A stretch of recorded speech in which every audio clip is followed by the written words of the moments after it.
आणि कबुली जबाब काय दिला आहे आरोपी? काल दिनांक 16 फेब्रुवारी रोजी पुरंदर लाहोटी शासकीय तंत्रनिकेतन विद्यालयाच्या समोर मुलांच्या वसतिगृहातील राहणाऱ्या विद्यार्थ्यांमध्ये मारहाणीचा प्रकार झाला. त्यामध्ये एक मुलगा विक्रम पांचाळ याचा त्यामध्ये मृत्यू झाला. या अनुषंगाने आपण त्यातील जखमी फिर्यादी आदित्य भरत सगरे याची फिर्याद घेऊन त्याच्या फिर्यादीवरून 4 जणांच्या विरुद्ध काल गुन्हा दाखल करण्यात आलेला आहे. यामध्ये त्याच शाळेत शिकणारे 3rd इयर डिप्लोमाचे विद्यार्थी केदार क्षीरसागर, प्रणव उदगिरे आणि सुजल दिंडे तसेच आरोपी क्रमांक 1 केदार क्षीरसागर याचा मित्र श्रीधर जाधव राहणार शिवली तालुका औसा अशा 4 जणांविरुद्ध गुन्हा दाखल करण्यात आला.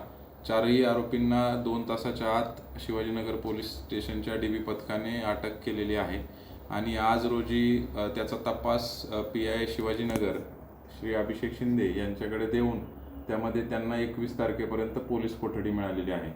सदर गुन्ह्याचं कारण या मुलांमध्ये जो त्यातील त्यांचे मित्र एका दुसऱ्या मित्राची मोटरसायकलची काच फोडण्याच्या कारणावरून यांची 3 दिवसापूर्वी भांडण झालेलं होतं. हे भांडण शाळेतल्या हॉस्टेलच्या स्तरावरील भांडणाची परिणिती ही काल 16 तारखेला मोठ्या वादात झाली.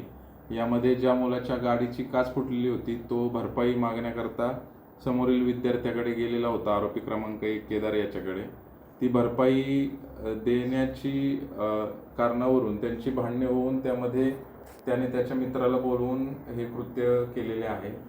त्या सर्व जणांना या गुन्ह्यात अटक करण्यात आलेली आहे. यातील श्रीधर जाधव याच्यावर पूर्वीचा पुणे येथील भोसरी पोलीस स्टेशनला 2025 साली दाखल असलेला एक गुन्हा आहे.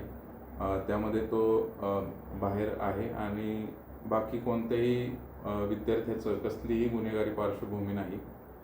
त्या पार्श्वभूमीवर काल रात्री देखील आम्ही कोम्बिंग ऑपरेशन राबवलेलं आहे आणि माननीय DIG सर नांदेड परिक्षेत्र श्री उमाप सर तसेच SP Shri Amol Tambe sir, additional SP Shri Mangesh Chavan sir यांच्या नेतृत्वात आता जी निवडणुका आणि इतर बंदोबस्त संपलेले आहेत त्या अनुषंगाने आम्ही शहरामध्ये आता सरप्राईज कोम्बिंग ऑपरेशन तसेच जे गुन्हेगार आहेत रेकॉर्डवरील यांच्या विरुद्ध कारवाईची मोहीम आजपासून सुरू केली.